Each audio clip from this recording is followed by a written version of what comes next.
하느님의 말씀 다니엘서 12장. 마지막 때에 관하여 설명하다. 그때에 내 백성의 보호자 미카엘 대제후 천사가 나서리라. 또한 나라가 생긴 이래 일찍이 없었던 재앙의 때가 오리라. 그때에 내 백성은 책에 쓰인 이들은 모두 구원을 받으리라. 또 땅먼지 속에 잠든 사람들 가운데서 많은 이가 깨어나 어떤 이들은 영원한 생명을 얻고 어떤 이들은 수치를 영원한 치욕을 받으리라. 그러나 현명한 이들은 장공의 광채처럼 많은 사람을 정의로 이끈 이들은 별처럼 영원 무궁히 빛나리라. 다니엘아, 너는 마지막 때까지 이 말씀을 비밀에 붙이고 이 책을 봉인해 두어라. 많은 이가 이리저리 돌아다니며 더 많은 깨달음을 얻을 것이다. 그때에 나 다니엘이 바라보니 다른 두 사람이 서 있는데 한 사람은 이쪽 강가에 다른 한 사람은 저쪽 강가에 있었다. 그 가운데 한 사람이 아마포 옷을 입고 강물 위쪽에 있는 분에게 물었다. 이 놀라운 일은 언제 끝이 납니까? 아마포 옷을 입고 강물 위쪽에 있는 사람이 오른손과 왼손을 하늘로 쳐 들고서는 영원히 살아계신 분을 두고 이렇게 맹세하는 것을 나는 들었다. 1년과 2년과 반년이 지나야 합니다. 거룩한 백성의 세력이 산산이 부서져야 이 모든 일이 끝날 것입니다. 나는 이 말을 듣고 그 뜻을 깨닫지 못하여 나리, 이 일은 어떤 결과를 가져오겠습니까? 하고 물었다. 그가 대답하였다. 가거라 다니엘아, 이 말씀은 마지막 때까지 비밀에 붙여지고 봉인되어 있어야 한다.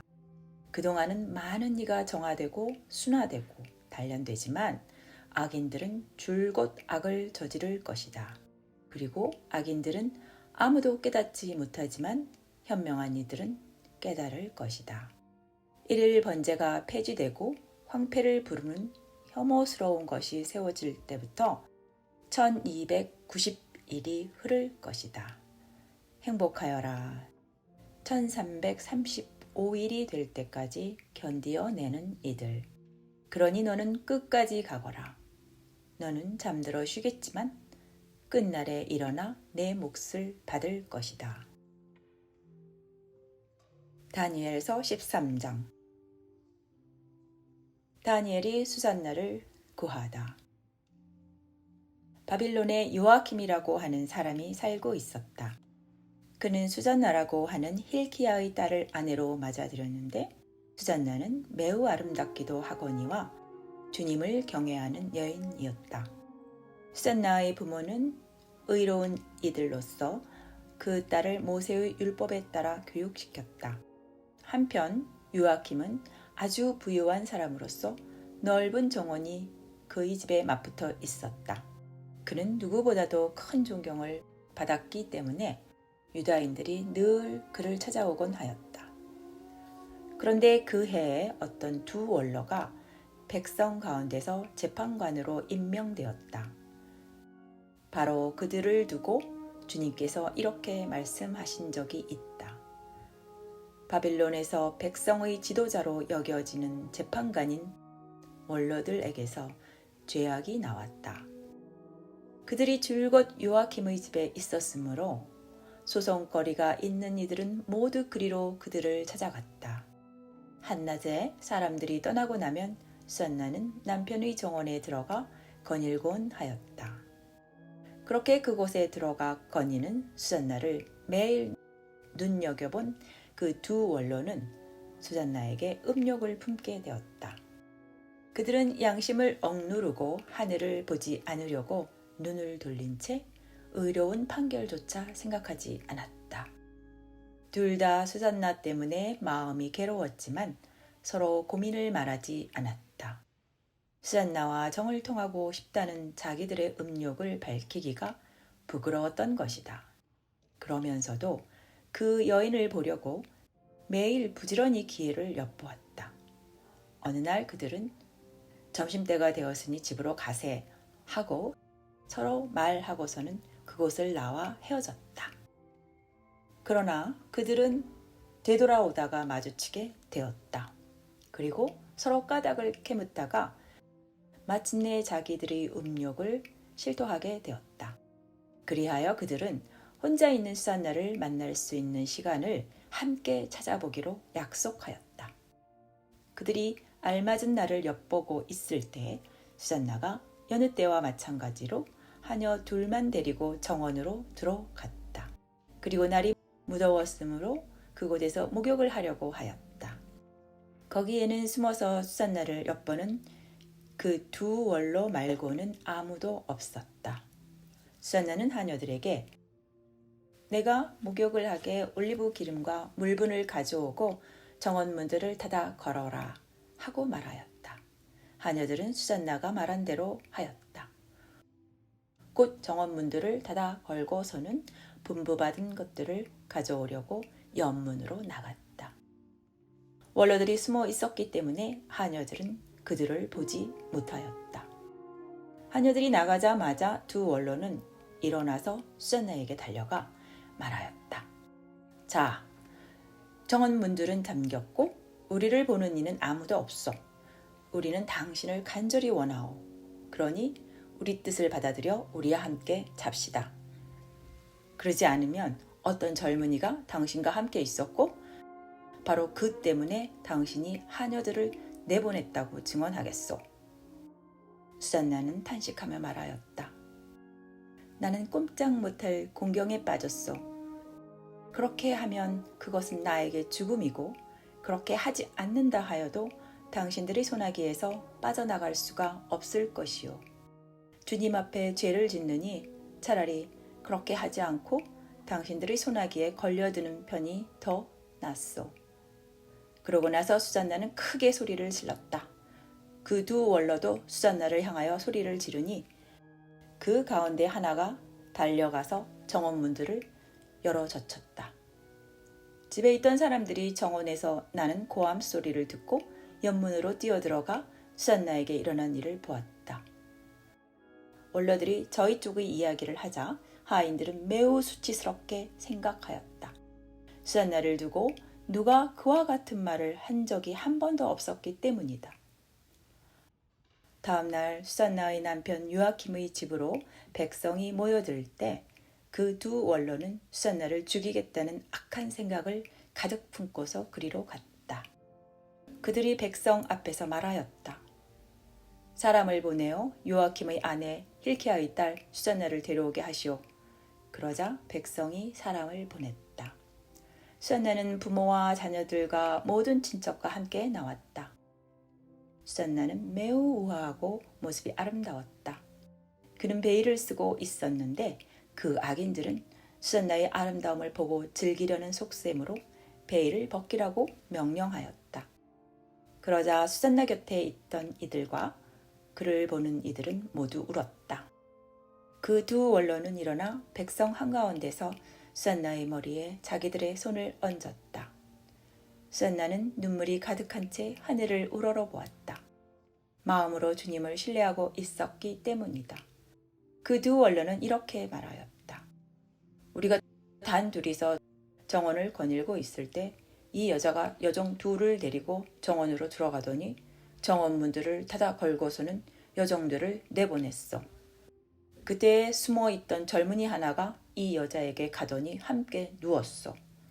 정원 구석에 있던 우리는 그 죄악이 벌어지는 것을 보고서 그들에게 달려갔소. 그리고 둘이서 정을 통하는 것을 보기는 하였지만 그자가 우리보다 힘이 세어 붙잡을 수는 없었어. 그래서 그자는 문을 열고 달아나 버렸어. 그 대신 이 여자를 붙들고 그 젊은이가 누구냐고 물었지만 이 여자는 그것을 우리에게 알려주려고 하지 않았소. 이것이 우리의 증언이요. 그들이 백성의 원로이며 재판관이었기 때문에 회중은 그들을 믿고 수산나에게 사형을 선고하였다. 그때 수잔나가 크게 소리 지르며 말하였다. 아, 영원하신 하느님, 당신께서는 감추어진 것을 아시고 무슨 일이든 일어나기 전에 미리 다 아십니다. 또한 당신께서는 이 자들이 저에 관하여 거짓된 증언을 하였음도 알고 계십니다. 이 자들이 저를 해치려고 악의로 꾸며낸 것들을 하나도 하지 않았는데 저는 이제 죽게 되었습니다. 주님께서 수잔나의 목소리를 들으셨다. 그리하여 사람들이 수잔나를 처형하려고 끌고 갈 때 하느님께서는 다니엘이라고 하는 아주 젊은 사람 안에 있는 거룩한 영을 깨우셨다. 그러자 다니엘이 나는 이 여인의 죽음에 책임이 없습니다 하고 큰 소리로 외쳤다. 온 백성이 그에게 돌아서서 그대가 한 말은 무슨 소리요? 하고 물었다. 다니엘은 그들 한가운데에 서서 말하였다. 이스라엘 자손 여러분은 어찌 그토록 어리석습니까?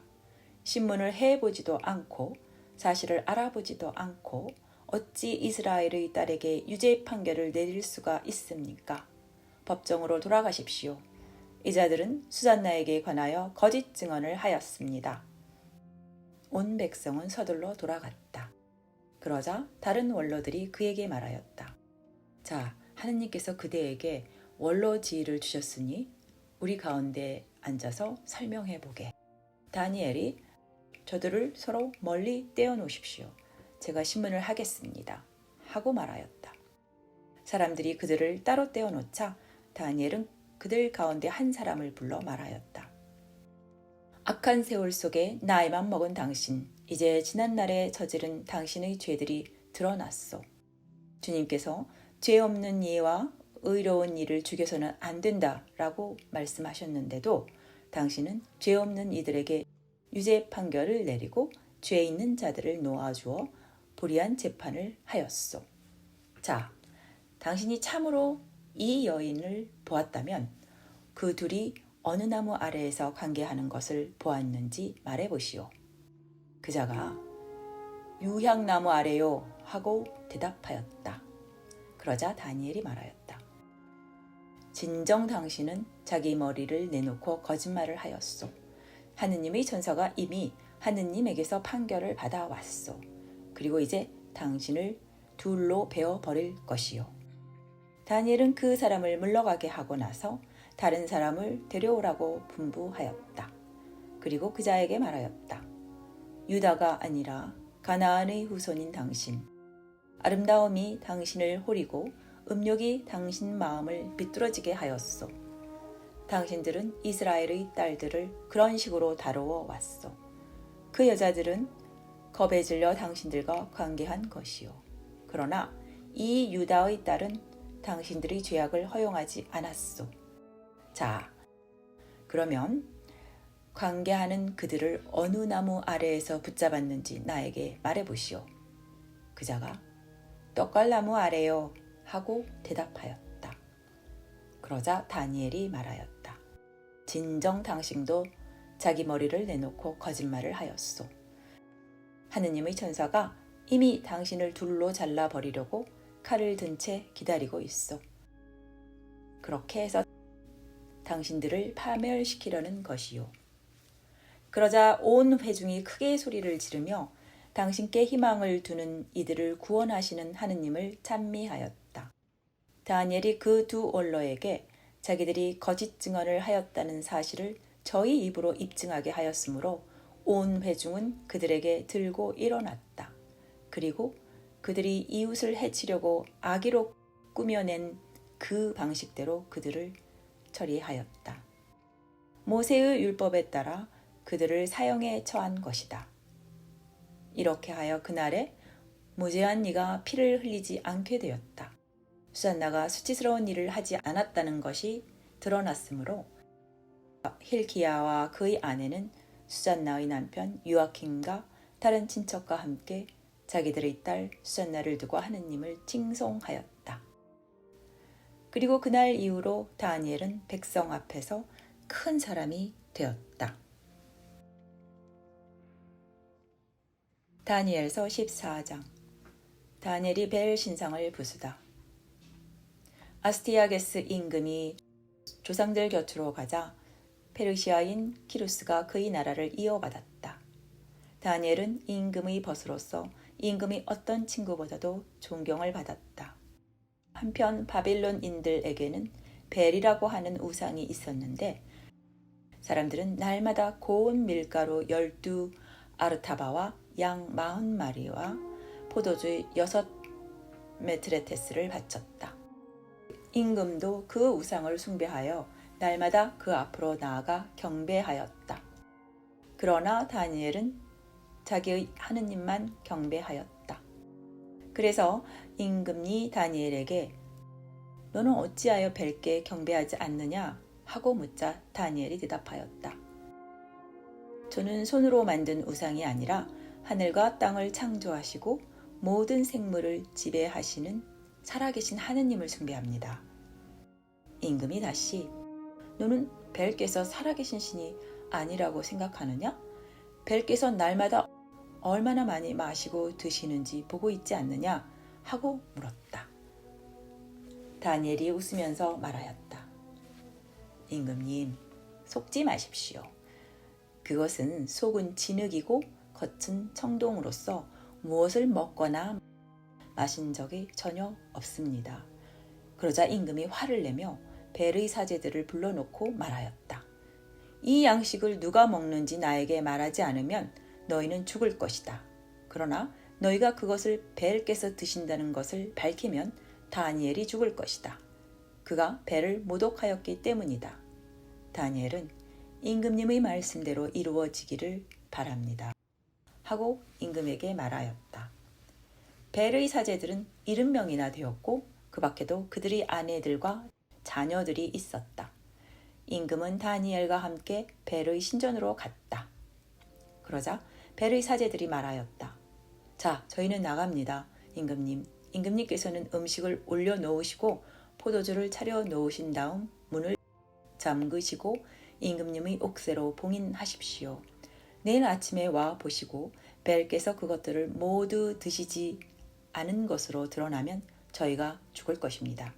아니라면 저희에 관하여 거짓말을 하는 다니엘이 그렇게 될 것입니다. 그러면서 그들은 걱정하지 않았다. 제사상 밑으로 비밀 통로를 만들어 놓고 늘 그 통로로 들어가서 음식을 먹곤 하였던 것이다. 그들이 나간 다음에 임금은 벨에게 음식을 올려놓았다.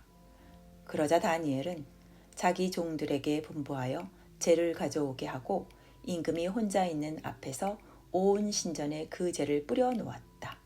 그런 다음 그들은 밖으로 나가 문을 닫고 임금의 옥새로 봉인하고 나서 떠나갔다. 그날 밤에도 사제들은 늘 하던 대로 아내들과 자녀들을 데리고 안으로 들어가 모든 것을 먹고 마셨다. 다음날 아침에 임금은 일찍 일어났다. 다니엘도 그와 함께 있었다. 임금이 다니엘아, 봉인이 그대로 있느냐? 하고 묻자 다니엘이 임금님 그대로 있습니다. 하고 대답하였다. 문들이 열리자마자 임금은 제사상 위를 살펴보시고는 큰 소리로 외쳤다. 벨이시여, 당신께서는 위대하십니다. 그리고 당신께는 거짓이 하나도 없습니다. 다니엘은 웃으면서 임금이 안으로 들지 못하게 하고서는 바닥을 보십시오. 그리고 저것들이 누구 발자국인지 알아맞혀 보십시오. 하고 말하였다. 임금은 남자들과 여자들과 아이들의 발자국이 보이는구나 하고 말하더니 분노를 터뜨리며 사제들과 그들의 아내들과 자녀들을 체포하게 하였다. 사제들은 자기들이 들어와서 제사상의 제물을 먹곤 하던 비밀 문들을 임금에게 보여주었다. 임금은 그들을 사형에 처하고 벨은 다니엘에게 넘겨주었다. 다니엘은 벨과 그 신전을 부수어 버렸다. 다니엘이 큰 뱀을 죽이다. 그곳에 큰 뱀이 하나 있었는데 바벨론인들은 그것을 숭배하였다. 임금이 다니엘에게 너는 이분께서 살아계신 신이 아니라고는 말하지 못할 것이다. 그러니 이분께 경배하여라. 하고 말하자 다니엘이 대답하였다. 저는 주 저희 하느님께만 경배합니다. 그분께서 살아계신 하느님이시기 때문입니다. 임금님, 저에게 허락을 내려주십시오. 제가 칼이나 몽둥이를 쓰지 않고서 저 뱀을 죽이겠습니다. 임금은 너에게 허락을 내린다 하고 말하였다. 다니엘은 역청과 굿기름과 머리털을 가져다가 한때 끓여 여러 덩어리로 만들고 나서 그것들을 뱀의 입 쪽으로 던졌다. 뱀은 그것들을 먹더니 터져 죽었다. 그러자 다니엘이 말하였다. 보십시오. 여러분이 숭배하던 것을. 바빌론인들은 그 소식을 듣고 몹시 화가 나서 임금을 모반하여 말하였다. 임금은 유다인이 되어버렸다. 그래서 배를 부수고 뱀을 죽이고 사제들을 살해한 것이다. 그들은 임금에게 가서 다니엘을 우리에게 넘겨주시오. 그러지 않으면 당신과 당신 가족을 죽여버리겠소 하고 말하였다. 임금은 그들이 자기를 세차게 다그치는 것을 보고 다니엘을 그들에게 넘겨주지 않을 수가 없었다. 다니엘이 사자굴에서 살아나오다. 사람들은 다니엘을 사자굴에 던져버렸다. 다니엘은 그곳에서 엿새 동안 지냈다. 그 굴에는 사자가 7마리 있었는데 날마다 사람 몸뚱이 2개와 양 2마리를 먹이로 주었다. 그러나 그때에는 사자들이 다니엘을 잡아먹게 하려고 아무것도 주지 않았다. 한편 유다에는 하박국 예언자가 있었다. 그는 국을 끓이고 빵을 부수어 사발에 담아서 들에 있는 추수꾼들에게 가져가는 길이었다. 그때 주님의 천사가 하박국에게 말하였다.